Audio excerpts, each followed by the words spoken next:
안녕하세요. 제도권 주식분석입니다. 시장이 흔들릴 때 기회가 있습니다. 오늘 준비한 ETF는 스파이보다 더 폭발적인 퍼포먼스를 기대할 수 있고 선택과 집중할 수 있는 ETF SPYG 그리고 맥스 ETF를 준비를 해봤습니다. 제가 일주일 전에 시장의 조정이 한창 진행될 때 두 가지 관점에서 설명을 드렸었습니다. 첫 번째는 거시적인 측면에서 증시 조정의 이유가 바로 관세 때문이었고, 관세 때문에 경기 침체에 대한 이슈가 한창 시장의 공포로 작용을 했었고요. 이때 중요했던 것이 바로 정부의 역할이었습니다.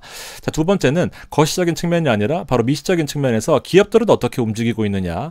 자, 기업들은 실제로 밸류에이션을 살펴보고 고평가되었는지 저평가되었는지 주가는 어떻게 움직이고 있는지를 살펴보고 기업의 실적이 중요하지 않을까라는 생각을 했었습니다. 그래서 이 두 가지가 같이 가는 것이 아니라 결국 한 가지가 해소가 되면 잘 나가는 기업들은 같이 올라갈 수밖에 없다라는 그런 의미에서 말씀을 드렸는데, 엔비디아를 살펴보면 이 핑크색이 바로 주당 순이익의 추이였습니다. 실적은 계속해서 좋아지는데 관세, 거시적인 측면에서 경기 침체 때문에 주가가 하락했다라는 것이 주요 포인트였고요. 브로드컴도 마찬가지입니다.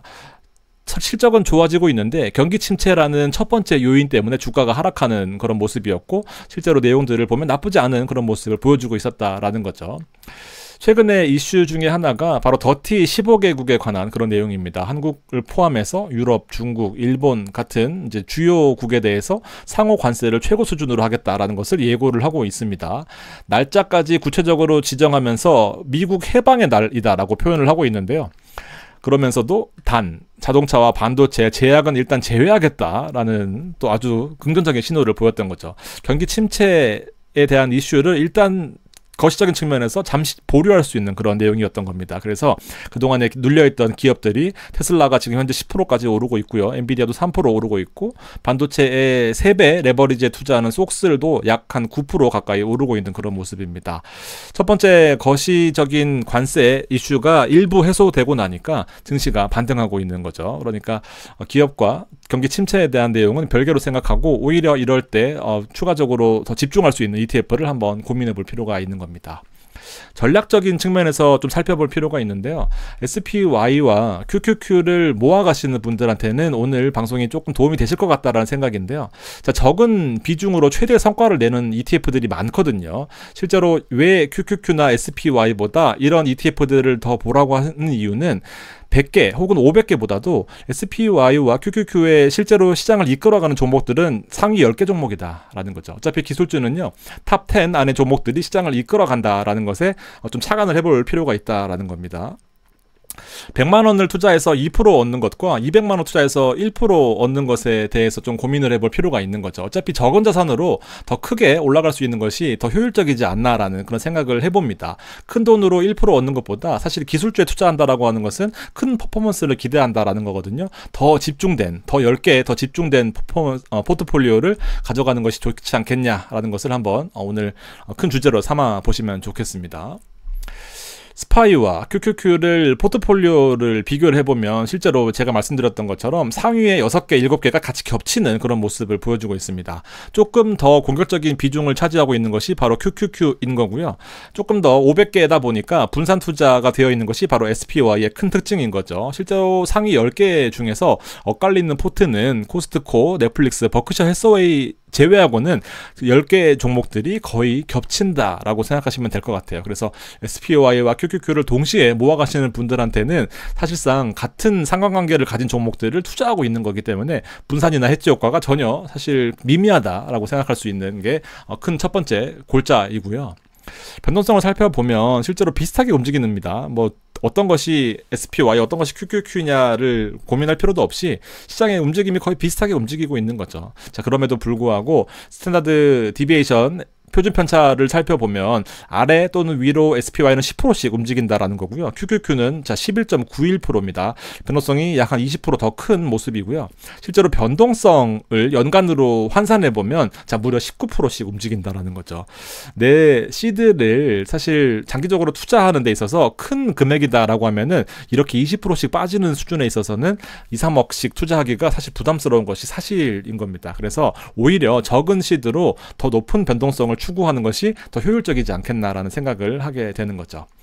지금처럼 1개월 동안에 5.56%, 그 다음에 1개월 동안 7.51% 빠진 건데 3개월을 놓고 보면 더 많이 빠졌습니다. 그래서 포트폴리오 없는 장기 투자는 단기간에 이런 하락을 두세 번 두드려 맞게 되면 사실 좀 멘탈이 흔들릴 수밖에 없는 것이 바로 이런 지수 모아가는 것에 있어서 큰 약점이 될 수가 있는 거죠. 그래서 적은 시도로 최대 효율을 내는 그런 ETF를 찾는 것이 더 주요하다라고 생각을 합니다. 뭐 여러분들 생각 다를 수 있겠지만 한번 제가 논리를 한번 살펴볼게요.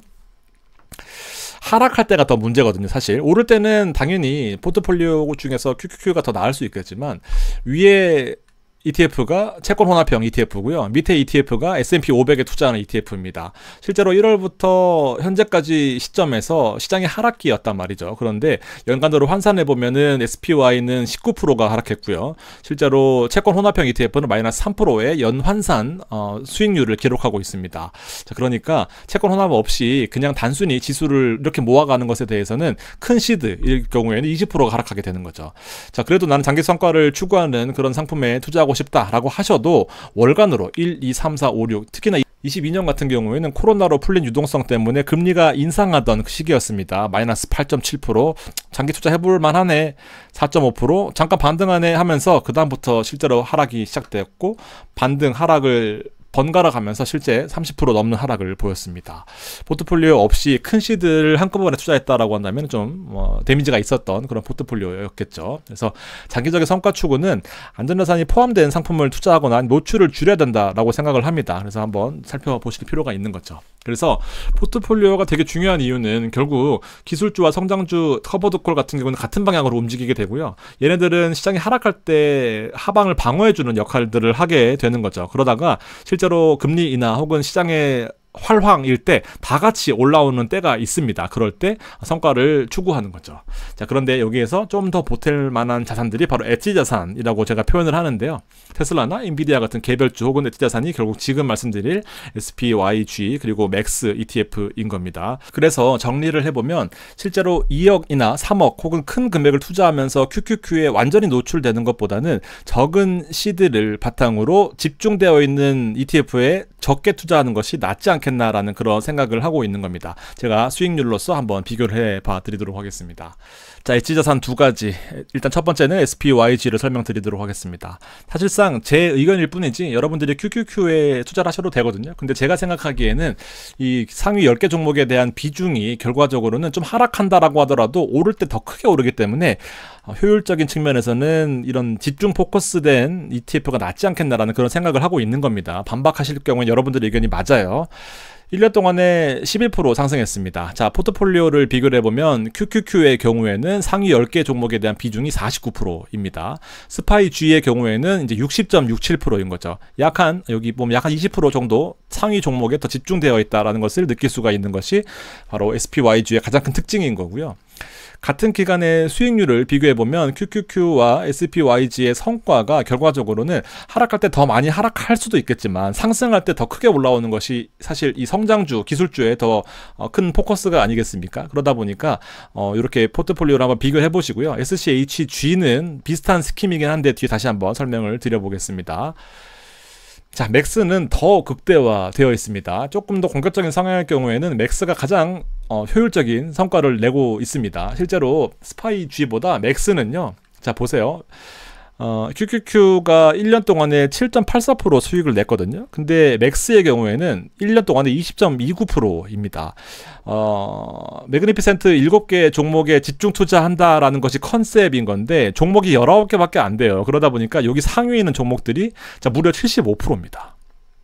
대박이죠. 그러니까 QQQ보다도 더 극대화된 상위 10개 종목에 포커스가 되어 있다라는 거죠. 그러니까 1년 수익률이 여기서 차이가 나는 겁니다. 결국 QQQ에 넓게 안정적으로 투자하는 것보다는 작은 금액으로 더 확실한 성과를 추구하는 것이 포트폴리오의 효율적인 측면에서 낫지 않겠냐라는 생각을 하는 거죠. 그래서 표준 편차도 훨씬 더 크고요. 그리고 연간 변동성은 무려 26%입니다. 아까 QQQ가 19%였잖아요. 훨씬 더 변동성이 크지만 빠질 때 빠지더라도 오를 때 화끈하게 오르는 것이 기술주의 특징이다 보니까 이런 것들을 인해서 장기 투자를 하는 것보다는 지금처럼 시장이 하락했을 때 짧은 기간 동안 더 극대화된 성과를 추구할 수 있는 것이 바로 이런 ETF의 전략 중에 하나가 아닐까라는 생각을 해보는 거죠.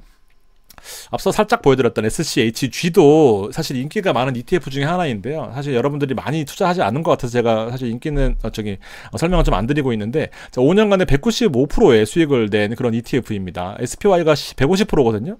그러니까 1년 동안에 지금 10% 수익을 냈잖아요. 1년 동안 SPY는 8%였단 말이죠. 그러니까 웬만하면은 SPY는 그냥 처음 투자하시는 분들이 기본적으로 가져가시는 포트폴리오인데 나은 성과를 내는 ETF들이 훨씬 많다라는 거죠. 물론 장기 투자의 관점에서 보면요. 탑 10개 종목을 보면 실제로 얘는 228개 종목입니다. 상위 10개에 대한 종목은 비중이 54%이다 보니까 QQQ보다는 조금 더 공격적인 투자를 하고 있는데, 보시면 일라이릴리 같은 종목들이 있다. 그런데 228개로 분산되어 있기 때문에 상위 10개를 제외하고는 뭐 거의 비중이 0. 몇 %씩 들어가 있다라는 거죠. 성장하는데 사실 위험을 분산하기 위해서 나머지 200개 종목을 나누어서 투자하고 있다라는 겁니다. 보면 수수료가 대부분 0.04 수준으로 되게 싸요. 그러니까 우리나라 ETF들에 비해서 장단점이 좀 있는 그런 모습을 또 보여주고 있습니다. 아무튼 참고해 보시고요. 어쨌든 기술주를 선택했다라고 한다면은 제가 생각하는 그런 여러 가지 관점에서 보면 스파이 G 혹은 맥스가 메리트가 있다라고 생각합니다. 자, SPYG의 경우에도 보수가 0.04예요. 둘 다 보수를 비교해 보면 되게 저렴하죠. 그래서 연평균 30%의 페이스라고 하는 것은 5년 동안 168%니까 시장의 하락과 상승을 반복하고는 있지만 연평균으로 30%씩 오르고 있다라는 그런 페이스를 나타내고 있는 거죠. 보수가 저렴하다는 특징, 그리고 S&P 500 지수 중에서 성장주에 집중 투자하는 ETF다라는 것이 특징인 겁니다. 그래서 스파이를 장기적으로 모아가시는 분들한테는 오히려 한번 고민해보거나 포트폴리오를 분산하거나 아니면 비중을 나누는 전략들도 유효할 수 있지 않겠나라는 생각을 해보는 거죠. 정답은 없겠지만 사실 높은 성과에 투자하고 싶기 때문에 이 미국 배당 다우존스 이런 종목들보다도 이런 스파이 G나 스파이 혹은 QQQ에 투자하시는 거 아니겠습니까? 분산 투자를 하시는 것이 스파이에 몰빵하는 것보다 훨씬 낫다라는 그런 자료들은 제가 여러 번 보여드렸었는데, 스파이 G의 성장률, 그리고 SPYG나 스파이 혹은 RSP는 동일 가중이거든요. S&P 500을 똑같은 비중으로 투자하는 것들. 그래서 장기적으로 투자했을 때 대부분 스파이와 비슷한 성과를 내고는 있지만 성장을 극대화시킬 수 있는 ETF들도 한번 고민을 해볼 필요가 있는 거죠. 지금처럼 주가가 하락했고 경기 침체 과정에서 거시적인 측면에서 시장에 영향을 주고 있을 때는 실제 기업들의 퍼포먼스가 크게 문제가 없다라고 했을 경우에는 이 1번 이슈가 해결이 된다라고 한다면 2번 종목들은 치고 올라올 수 있는 그런 저력이 있지 않겠습니까? 그래서 기회비용과 가성비 쪽을 한번 생각해 볼 필요가 있다라는 거죠. RSP는 제가 설명을 자주 드렸었는데 실제 동일 가중이다 보니까 S&P 500에 대한 종목들을 똑같은 비중으로 투자하는 거예요. 그래서 시장을 거의 똑같이 분산해서 투자하는 거다 보니까 큰 부침이 없다라는 그런 장점이 있는데 큰 상승도 없는 게 좀 단점이긴 하죠. 그래서 SPYG나 이 배당 성격의 이 밸류 ETF도 사실 크게 좀 매력이 없어요. SPYG나 아니면 SPY 대신에도 SPLG가 수수료가 훨씬 싸기 때문에 사실은 SPLG를 투자하는 경우들이 많고, 혹은 VOO가 보수가 0.03이다 보니까 사실은 요새는 스파이를 투자하시는 분들이 거의 없다라고 생각하시면 됩니다. 시가총액 1위도 VOO가 탈환한 지가 좀 됐습니다. 그래서 시장이 계속해서 상승한다 혹은 지금처럼 하락할 때 좀 집중할 수 있는 ETF를 좀 보고 싶다 하시는 분들은 스파이 G, 혹은 더 공격적이다 하시는 분들은 맥스를 좀 보시면 될 것 같습니다. 맥스는 보수가 0.29 좀 높아요. 그리고 우리나라 절세 계좌에서 투자할 수 있는 미국 빅테크 에이스 상품도 있기 때문에 한번 대안을 또 고민해 보실 필요가 있는 거죠. 빅테크 탑7 플러스 같은 경우에도 7개의 매그니피센트 종목과 3개의 마이너리그 종목이 왔다 갔다 하면서 비중 조절을 하는 ETF다 보니까 장기적으로 연금이나 ISA에 담아 가시기에 또 메리트가 있는 그런 ETF이다라는 것을 좀 말씀을 드리고 싶습니다. 자, 정리를 해보겠습니다. 기회비용과 가성비로 투자하는 ETF는 사실 스파이와 QQQ를 그냥 모아가시는 것보다 더 괜찮다라는 생각을 계속 하고 있습니다. 자, 그럼에도 불구하고 여러분들 선택이 맞을 수도 있기 때문에 한번 고민 혹은 한번 고려해 보실 만한 그런 자료가 아니었나 생각을 하면서 마무리하도록 하겠습니다. 고맙습니다.